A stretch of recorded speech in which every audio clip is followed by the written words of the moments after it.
Mahigpit niyang ipinagbiling sa kanila na huwag ipamalita ang tungkol sa Kanya.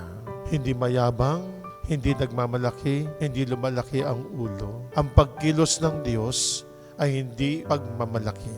Ang kapangyarihan ng Diyos ay hindi nakakamatay. Ang lakas ng Panginoon ay hindi po nakakagapi. Ang alam po ng mga tao, kapag sinabing kapangyarihan, ito po ay lumalaban, sumisira, umapatay.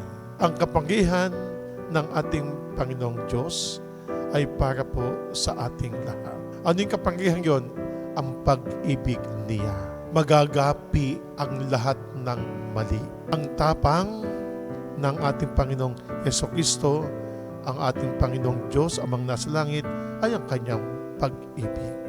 Yan ang kapangyarihan. Sa labis na pagmamahal ng Diyos sa atin, sa wakas ng buhay ng tao, bibigyan pa rin po tayo ng pagkakataon ng Diyos.